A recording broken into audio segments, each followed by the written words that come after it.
Alors je nous invite à ouvrir les Bibles dans le livre de Jonas, dans l'Ancien Testament. Et on va lire ensemble la fin du chapitre 3, le verset 10, jusqu'à la fin du chapitre 4, le verset 11. Alors c'est pas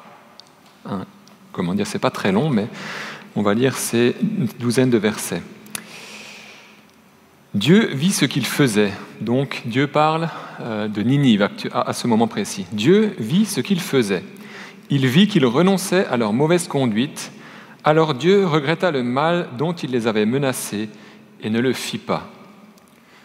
Jonas le prit très mal et fut irrité. Il pria l'Éternel en disant : « Ah, Éternel, n'est-ce pas ce que je te disais quand j'étais encore dans mon pays ? C'est ce que je voulais éviter en fuyant à Tarsis. En effet, je savais que tu es un Dieu de grâce et de compassion, lent à la colère et riche en bonté, et qui regrette le mal que tu envoies. Maintenant, Éternel, prends-moi donc la vie, car mourir vaut mieux pour moi que vivre. » L'Éternel répondit : « Fais-tu bien de t'irriter ? » Jonas sortit de la ville et s'assit à l'est de la ville. Là, il se fit une cabane et s'y tint à l'ombre en attendant de voir ce qui arriverait dans la ville. L'Éternel Dieu fit pousser une plante qui s'éleva au-dessus de Jonas pour donner de l'ombre à sa tête et le délivrer de son mal. Jonas éprouva une grande joie à cause de cette plante. Mais le lendemain, à l'aurore, Dieu fit venir un ver qui la rongea et la plante sécha. Au lever du soleil, Dieu fit souffler un vent chaud d'est et le soleil frappa la tête de Jonas au point qu'il tomba en défaillance. Il demanda la mort en disant : « Il vaut mieux pour moi mourir que vivre. » Dieu dit à Jonas : « Fais-tu bien de t'irriter à cause de la plante ? » Il répondit : « Je fais bien de m'irriter jusqu'à la mort. » L'Éternel dit : « Tu as pitié de la plante qui ne t'a coûté aucune peine et que tu n'as pas fait pousser, qui est née une nuit et qui a disparu l'autre nuit. Et moi, je n'aurai pas pitié de Ninive, la grande ville dans laquelle se trouvent plus de 120 000 êtres humains, incapables de distinguer leur droite de leur gauche, et un grand nombre d'animaux. » Amen. Et j'ai intitulé le message « Pédagogie et miséricorde de Dieu ». Pédagogie et miséricorde de Dieu. Pour certains, entendre parler de Jonas peut réveiller d'anciens souvenirs. Celles et ceux qui ont peut-être fréquenté l'école de dimanche depuis tout petit, et qui ont baigné ou qui sont nés entre deux pages de Bible, c'est une expression bien sûr, ça peut réveiller d'anciens souvenirs. Ce prophète qui a été appelé par Dieu pour aller parler à Ninive, cette ville qui est pleine de péchés, et qui était appelé par Dieu pour aller prêcher un message de repentance à Ninive, pour proclamer qu'elle sera détruite 40 jours après s'il n'y a pas de changement. Ce même prophète qui fuit Dieu pour échapper à la mission à laquelle Dieu l'a appelé, passera 3 jours dans le ventre d'un gros poisson, sera rejeté 3 jours après par ce même poisson. Finalement, Jonas obéira. Jonas va voir de ses propres yeux une réponse à son message. Et le chapitre 3 se finit sur cette note positive et on pourrait se dire, le livre devrait s'arrêter à ce moment-là. Dieu vit ce qu'il faisait.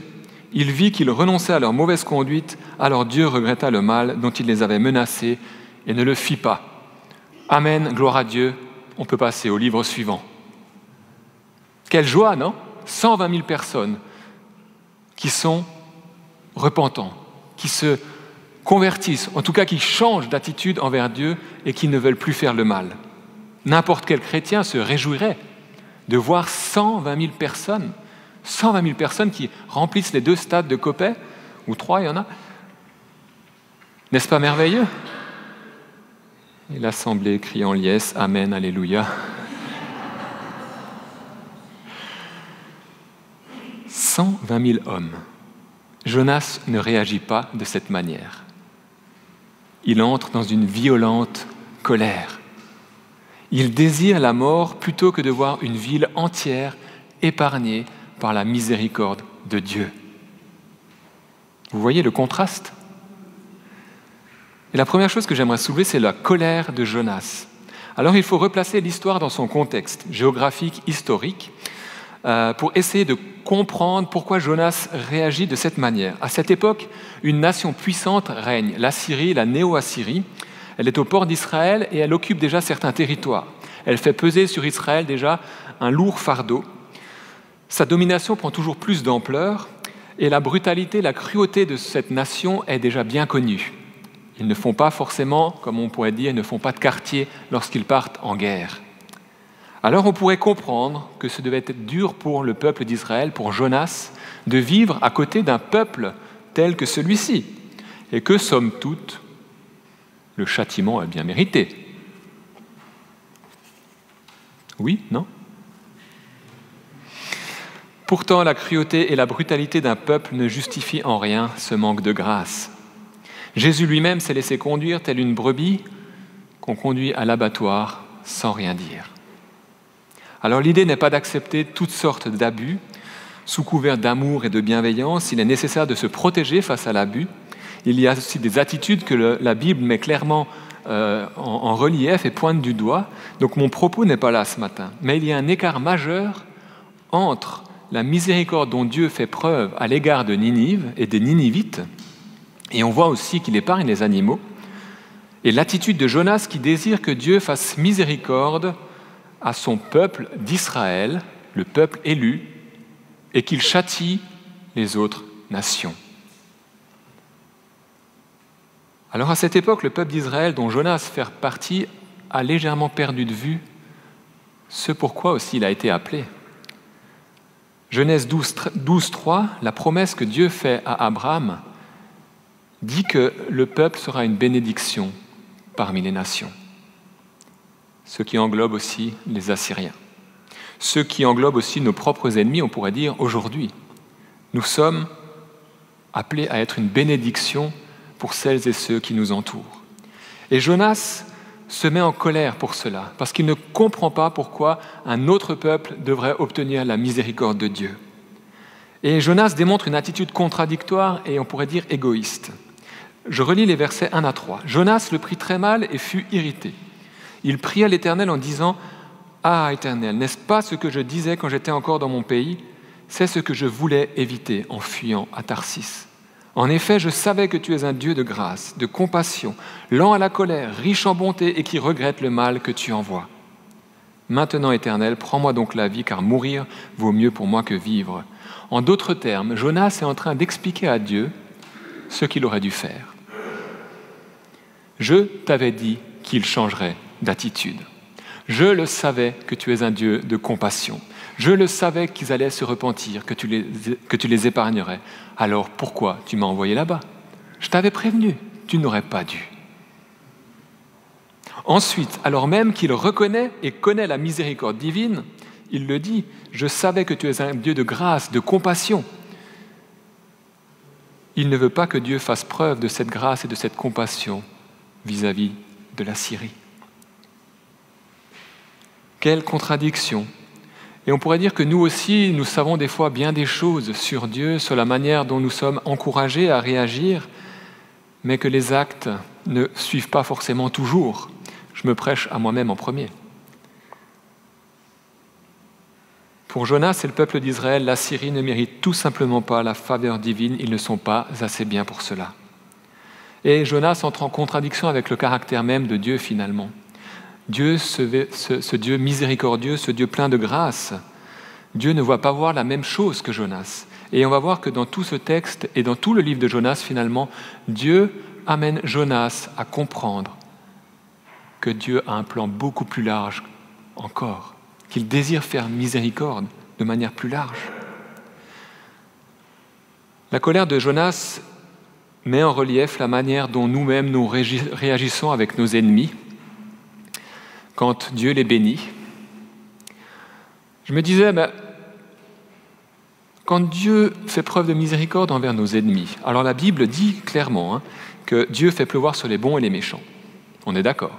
Matthieu 5. C'est Jésus qui le dit. Donc, Dieu bénit nos ennemis. On se dit, bon, je peux l'accepter. Puis je me disais, mais la Bible nous encourage à nous aussi bénir nos ennemis. Et puis là, ça devient un peu plus dur.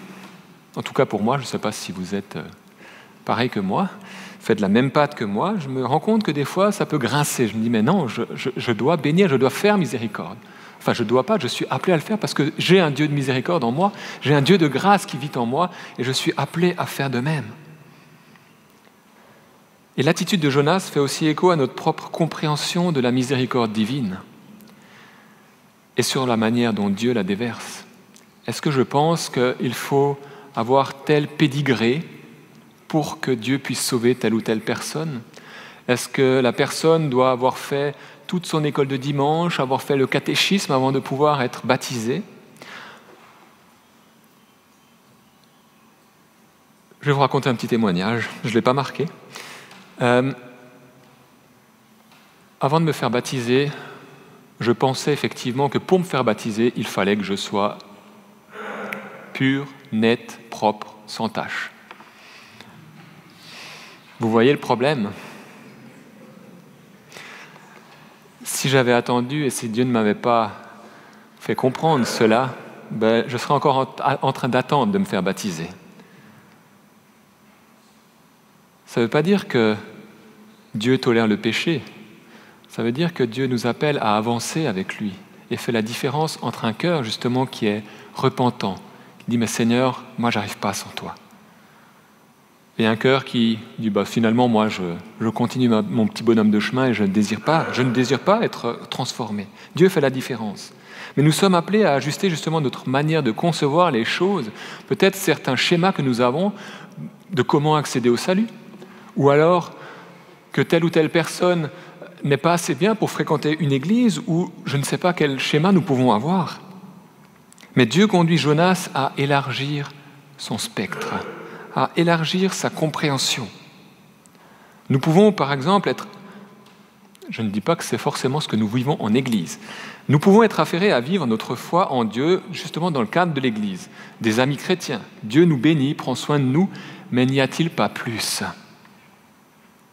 Ma réaction quand je croise une personne qui ne croit pas en Dieu en dit long sur ma compréhension du plan de Dieu pour l'humanité et sur ma compréhension de Dieu tout court.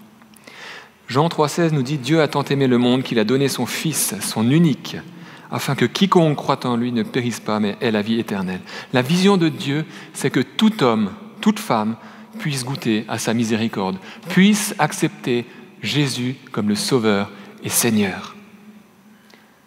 Pas seulement les bénédictions, Dieu prend soin de ses enfants, mais surtout le pardon des péchés, trouver un sens à sa vie, chercher Dieu, marcher avec Dieu. Que le Seigneur nous aide à vivre, à prendre conscience toujours plus du prix d'une âme non sauvée. Mon voisin que je croise tous les jours dans les escaliers, qui n'a pas la foi, son âme a un prix. Son âme a un prix. Ce qui est troublant dans ce texte, et je vous invite à lire vraiment l'ensemble du livre de Jonas dans son entier, c'est que Jonas ne fait pas preuve à un moment ou un autre de repentance. Il n'y a pas forcément de repentance claire. Dans le chapitre 2, Jonas va prier envers Dieu, mais ne fait pas forcément mine de se repentir et de demander pardon à Dieu. Je ne veux pas tirer à boulet rouge sur Jonas, ce n'est pas du tout mon propos, mais je crois que ce livre nous montre à quel point Dieu peut utiliser des hommes qui sont imparfaits pour servir à son but, à son dessein. Et je pense qu'il y a vraiment un encouragement pour nous. Et la deuxième chose que j'aimerais voir, c'est que Dieu fait preuve d'une pédagogie envers chacun de ses enfants. Une pédagogie douce.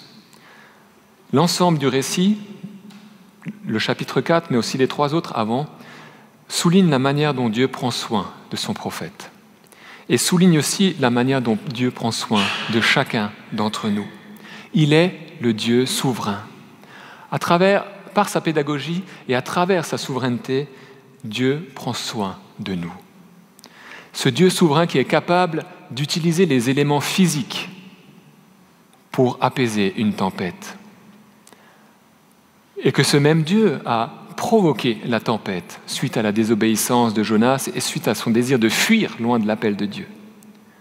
Il est ce Dieu capable d'envoyer un gros poisson pour avaler Jonas et le sauver de la noyade. Il est capable de faire recracher Jonas de ce même poisson 3 jours plus tard pour qu'il ne soit pas mort. Ce même Dieu fera pousser une plante en 1 journée pour soulager Jonas de son mal et qu'il ne souffre plus de la chaleur. Ce même Dieu fera mourir cette plante en l'espace de quelques heures à travers un ver qui va la ronger. Alors que Jonas se fâche parce que cette plante qui lui faisait de l'ombre meurt justement, Dieu lui redemande « Fais-tu bien de t'irriter pour cette plante ?» Jonas persiste et signe, il désire toujours la mort. Il sait mieux que Dieu, il ne réalise pas vraiment la souveraineté de Dieu dans ses miracles, dans ces choses finalement qui sont extraordinaires. Notre Dieu est capable d'utiliser ce qu'il désire pour mener à bien son dessein pour l'humanité, pour notre vie, pour notre Église, pour nos relations. Est-ce que nous le croyons ? Il est capable d'utiliser ce qu'il désire. Et quelquefois, ça nous dépasse. Lorsque Jésus est mort sur la croix, les pharisiens pensaient que c'est bon, on n'a plus de problème maintenant. Mais Dieu avait un plan bien plus grand, le salut de l'humanité à travers le sacrifice de Jésus. Et il y a un encouragement ce matin à nous rappeler que Dieu tient toutes choses entre ses mains. Il tient nos défis, comme nous avons pu prier avant. Il tient nos projets. Il tient toutes choses. Et dans sa souveraineté, Dieu fait aussi preuve d'une miséricorde qui ne laisse pas le lecteur insensible.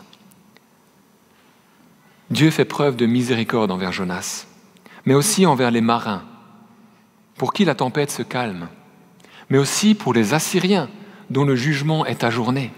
Dieu fait preuve de miséricorde dans tout ce livre de Jonas. Lors de la tempête, Jonas sait pertinemment que la tempête a lieu à cause de sa désobéissance. Il le dit aux marins. Il dit « Mais jetez-moi dans la mer, c'est à cause de moi. » Si on lit entre les lignes, c'est ce qu'il dit. Et les marins ne veulent pas jeter Jonas dans la mer dans un premier temps. Ils font preuve de miséricorde finalement envers Jonas. Ils veulent le sauver à tout prix. Ils vont tout faire pour le sauver, mais à un moment, il n'y a plus rien. Ils disent, bon, on va le jeter, mais Seigneur, qu'on ne nous juge pas pour cet acte.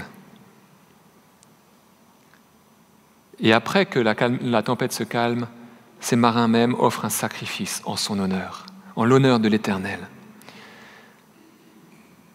Il en est de même lorsque le roi de Ninive publie un décret pour que tous les habitants se repentent et que même les animaux soient couverts d'un sac, ce qui signifie vraiment ce deuil et cette repentance.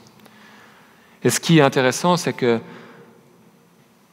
le roi de Ninive dira « Qui sait si Dieu ne se ravisera pas et ne reviendra pas sur sa décision, s'il ne renoncera pas à son ardente colère de sorte que nous ne mourions pas ?» Cette seule supposition, cette seule possibilité, qui sait si Dieu ne fera pas grâce, pousse la population à la repentance. Qui sait ? Jonas sait que Dieu est un Dieu plein de miséricorde et de compassion. Le roi d'Assyrie dit, mais qui sait ? Peut-être qu'il va pas nous juger. Peut-être qu'il y a possibilité d'obtenir la grâce, alors que, oui, il méritait la punition, le châtiment divin. Encore une preuve de miséricorde. Dans sa grâce, Dieu utilise l'image du ricin pour faire comprendre à Jonas que Jonas a pitié d'une plante qui ne lui a demandé absolument aucun effort. À combien plus forte raison Dieu peut-il avoir pitié de Ninive ? À combien plus forte raison Dieu peut-il avoir pitié de la société dans laquelle nous vivons ? Dans la corruption, dans l'égoïsme, etc., etc. Mais Jonas considère comme un mal le fait que Dieu fait grâce à Ninive et il demande la mort. Mais malgré cela, Dieu accompagne Jonas dans sa colère. L'Éternel lui dit 2 fois, « Fais-tu bien de t'irriter? Fais-tu bien de te mettre en colère? Fais-tu bien de t'irriter à cause de la plante ?» Dieu, c'est mon avis, désire que Jonas se remette en question quant à son attitude qui est égoïste, son manque de grâce, son manque de compassion, son manque de miséricorde. Dieu désire amener Jonas à quelque chose de beaucoup plus large.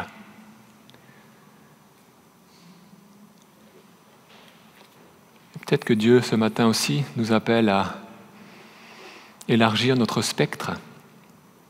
Fais-tu bien de t'irriter? De croire que c'est comme ça absolument que ça doit fonctionner. Et ce dialogue nous met également au défi justement sur notre propre manière de réagir. Lorsque notre vision, lorsque notre compréhension ne va pas dans ce que Dieu est en train de mettre en place.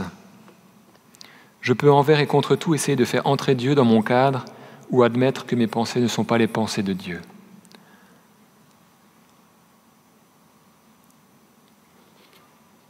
Un témoignage, quand vous savez, je pense pour la plupart que je travaillais dans l'agriculture, en tout cas maintenant vous le savez, si jamais vous ne le saviez pas. J'ai travaillé dans l'agriculture, je me destinais à être paysan, à avoir ma propre ferme. J'étais dans des démarches où j'étais en route justement pour pouvoir m'installer, avoir ma propre ferme. Il y avait le dossier qui était lancé, plusieurs choses avaient déjà été mises en place et j'étais vraiment dans cette idée. Et à un moment donné, le dossier, est tombé à l'eau. Tout s'est écroulé, on pourrait dire du jour au lendemain. Et puis sur le moment, je n'ai pas compris. Je ne comprenais pas, je me disais, mais c'était mon projet, enfin, entre guillemets, on pourrait dire un projet de vie, c'est ce que j'avais envie de faire. Et aujourd'hui, avec le recul que j'ai, Dieu savait ce qu'il faisait. Sur le moment, je n'ai pas compris, mais Dieu savait ce qu'il faisait. Et je ne peux que lui rendre grâce pour cela. Discernons la pensée de Dieu, d'élargir notre spectre. Dieu fait miséricorde et désire que nous fassions la même chose. Et cette miséricorde est un attribut de Dieu, est un attribut divin qu'il désire nous communiquer et qu'il désire nous voir vivre, faire miséricorde envers les autres, les uns envers les autres. Et dans sa miséricorde, ce n'est pas juste faire miséricorde pour que nous soyons bénis et que nous soyons bien.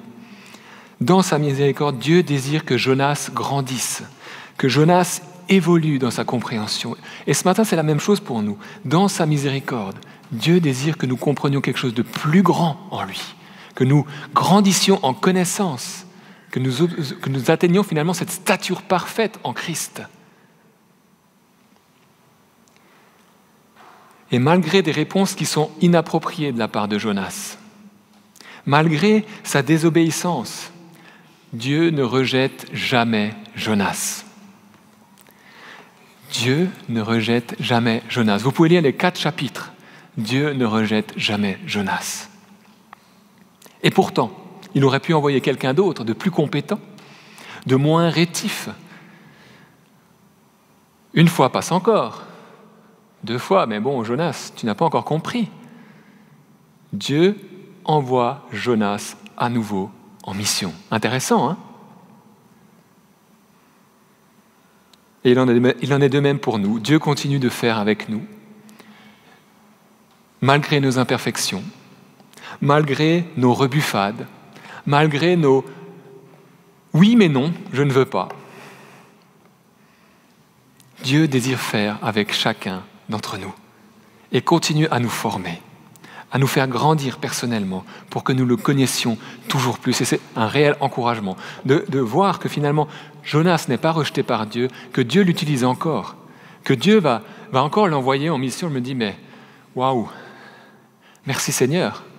Parce que ce qui était valable pour Jonas, c'est valable pour nous aujourd'hui. Bien sûr que Dieu nous appelle aussi à nous remettre en question, à la repentance quand c'est nécessaire, mais Dieu désire faire avec nous, nous faire entrer dans son plan. Alors, quelles leçons pouvons-nous tirer pour aujourd'hui ? Ce sera le dernier point. Changer de perspective, ce sera peut-être la première chose que j'aimerais relever. Changer de perspective, nous voyons Jonas construire une cabane à la fin de son premier dialogue. Avant, il était acteur. Il a reproché à Ninive sa méchanceté. Il a donné son message. Il a dit que Dieu allait intervenir dans les 40 jours si Ninive ne changeait pas. Il était acteur et maintenant il se mue en spectateur. Jonas va se construire une cabane à l'est de la ville pour voir qu'est-ce qu'il va se passer. Mais la suite du texte ne nous laisse pas penser que Dieu va revenir sur sa décision de faire grâce. Au contraire, c'est marqué qu'il va faire grâce. Mais on pourrait se poser la question, mais pourquoi Jonas, est-ce qu'il se met là à observer ce qu'il va se passer? Est-ce que finalement, Dieu va quand même revenir sur sa décision et puis il va quand même envoyer le feu du ciel? Le texte ne nous le dit pas. Mais pourquoi Jonas se met là à attendre, alors que Dieu a dit « mais je vais faire grâce ». Ce qui semble juste aux yeux de Jonas ne correspond pas au regard de Dieu. Alors que le peuple d'Israël, qui pense que leur élection en tant que peuple de Dieu, peuple élu, leur accorde tous les privilèges, Dieu conduit Jonas à réaliser qu'il est tout autant au bénéfice de la grâce qu'un autre, que les autres peuples. Alors, Dieu a choisi le peuple d'Israël et nous bénissons Israël. Amen. L'Église n'a pas remplacé Israël. L'Église n'a pas remplacé Israël. Et Dieu a encore des promesses pour Israël et nous bénissons Israël. Mais nous sommes tous au bénéfice de la grâce de Dieu en Jésus-Christ. Et nous avons toutes et tous besoin du salut en Jésus-Christ. Et la promesse faite à Abraham inclut le fait d'être en bénédiction pour toutes les nations. Et Jésus est issu du peuple d'Israël. Et Jésus est une bénédiction pour toutes les nations. Amen. Gloire à Dieu. Romains 11, Paul nous dit, versets 11 à 14, « Je dis donc, est-ce pour tomber qu'ils ont bronché ?» En parlant du peuple d'Israël, loin de là, mais par leur chute, le salut est devenu accessible aux païens afin qu'ils fussent excités à la jalousie. Or, si leur chute a été la richesse du monde et leur amoindrissement de la richesse des païens, combien plus en sera-t-il ainsi quand ils se convertiront ? Tous, je vous le dis à vous, païens, en tant que je suis apôtre des païens, je glorifie mon ministère afin s'il est possible d'exciter la jalousie de ceux de ma race et d'en sauver quelques-uns. Nous croyons que Jésus va encore se révéler à son peuple. Nous prions que Jésus se révèle à son peuple et nous prions que Jésus se révèle encore à toutes ces personnes qui nous environnent. Mais Jonas ne pensait pas que Ninive méritait la grâce. Alors quels sont les cadres, les fonctionnements, les catégories que je me suis établi que Dieu aimerait visiter ce matin? Ce n'est pas à nous de juger si telle ou telle personne mérite d'être sauvée, si telle ou telle personne progresse assez bien et assez vite dans la vie chrétienne. Le livre de Jonas nous amène à comprendre que Dieu rappelle à son peuple que son attitude et son attachement au seul Dieu véritable l'amènera à être un témoin parmi les nations. Et c'est ce à quoi nous sommes appelés aujourd'hui, appelés à vivre aujourd'hui, être un témoin parmi les nations, être des lumières parmi ces nations. Et Dieu fait preuve d'un tel amour et d'une telle patience envers ses enfants. Personnellement, ça me touche. Quand j'ai préparé cette prédication, moi, ça m'a touché énormément. Cette patience que Dieu a envers Jonas, cette miséricorde dont il fait preuve, ça ne peut que nous toucher. Il désire nous voir aller vers les autres, sans aucun a priori. Et quelquefois, c'est difficile.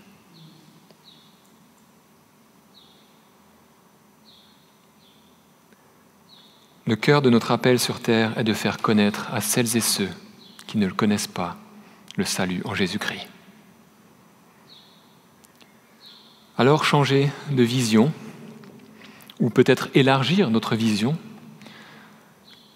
La reconnaissance aussi pour un salut immérité, et puis nous l'avons chanté aussi pendant la louange, donc reconnaissance pour un salut immérité. L'autre leçon qu'on pourrait tirer de ce texte, on voit que la miséricorde de Dieu est pour tout le monde, que Dieu désire que tous soient sauvés. Et nous sommes au bénéfice de cette grâce totalement imméritée, tout un chacun. Et nous sommes encouragés à faire preuve de miséricorde. Ne faites rien par esprit de dispute, nous dit Paul dans Philippiens 2, 3, 4, ni par vaine gloire, mais par humilité, estimant les autres comme plus excellents que vous-même, ne regardant pas chacun à ses propres intérêts, mais aussi chacun à ceux des autres. Nous sommes appelés à aller vers les autres, à faire preuve d'humilité, à ne jamais perdre de vue que si nous sommes sauvés, c'est simplement parce que Jésus un jour s'est révélé à notre cœur, qu'il n'y a pas d'autre chemin pour être réconcilié par Dieu. Le seul chemin qui existe, c'est la croix. Il n'y a qu'un seul chemin. Ce n'est pas mes bonnes œuvres, ce n'est pas parce que j'ai grandi dans une famille chrétienne, parce que j'ai fait une école biblique, c'est la croix, et uniquement la croix.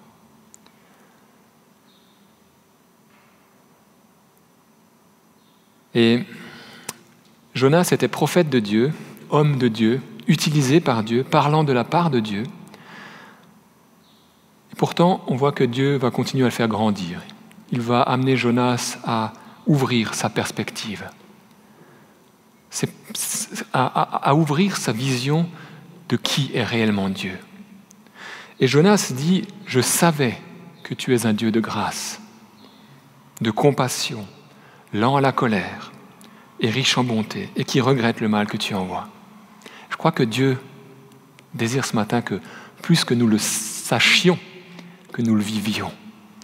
Je sais que tu es un Dieu de grâce, plein de compassion, lent à la colère, riche en bonté. Vous êtes d'accord? Je ne vous ai pas perdu. Sûr? Je continue alors. Être reconnaissant pour le salut en Jésus-Christ, élargir son spectre. Et la dernière leçon, c'est accepter la remise en question de Dieu. Dieu va poser à 2 reprises cette question à Jonas. « Fais-tu bien de t'irriter? Fais-tu bien de t'irriter à cause de la plante? Ne soyons pas trop sûrs d'avoir raison, d'avoir la bonne vision des événements, d'avoir les bonnes explications pour tel ou tel événement. Faisons preuve d'humilité. Car c'est bien de cela qu'il est aussi question dans ce texte. Dieu est bien au-dessus de nos petits schémas, de notre compréhension, de peut-être même du plan de Dieu. Dieu est bien au-delà de cela. Et la question reste en suspens pour nous ce matin. Fais-tu bien de t'irriter? De t'irriter. Fais-tu bien de t'irriter? La question reste en suspens pour chacun, chacune d'entre nous. Et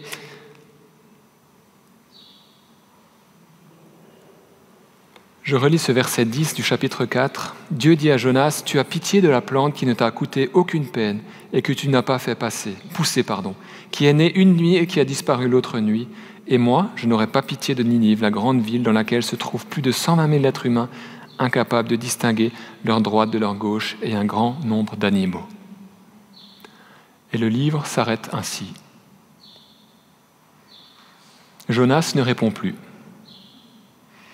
Le livre s'arrête sur cette explication. Fais-tu bien de t'irriter? Et moi, je n'aurais pas pitié. Alors on espère que Jonas a répondu par la positive et puis s'est dit, mais oui Seigneur, ton plan est bien au-dessus de ce que j'ai pensé. Puis on peut se dire, peut-être que c'est justement Jonas qui a écrit ce livre et puis qui nous en fait part et qui nous montre de quelle manière il a pu évoluer par la miséricorde de Dieu. Et je pense que le livre se termine ainsi comme pour laisser au lecteur la possibilité de s'exprimer personnellement, en privé avec Dieu. Et toi, qu'est-ce que tu en penses ce matin? Et quelle est notre réponse? Quelle est ma réponse ce matin? Seigneur, change mon cadre. Aide-moi à discerner ta pensée, à voir plus largement, à peut-être m'arrêter et puis accepter de ne pas continuer comme j'ai fait jusqu'à présent, mais d'accepter que Dieu ait un regard sur mes projets. Nous sommes encouragés à l'humilité. Nous sommes encouragés ce matin à travers cette miséricorde dont Dieu fait preuve envers chacun de ses enfants. Encouragés parce que Dieu désire nous faire grandir. Dieu désire toujours plus que nous le connaissions, que nous grandissions en lui, que nous devenions matures en lui. Grandir et encourager parce que dans sa souveraineté, Dieu est capable d'utiliser toutes choses pour mener à bien son dessein, son projet, pour chacune de nos vies. Il y a un verset que j'affectionne particulièrement, et puis je crois que je l'ai déjà cité souvent du haut de la chair. Celui qui a commencé cette bonne œuvre en vous l'amènera à son plein accomplissement. Celui qui a commencé cette bonne œuvre en vous l'amènera à son plein accomplissement. Alors dans sa grâce, Dieu fait preuve de miséricorde avec nous et il nous conduit jour après jour.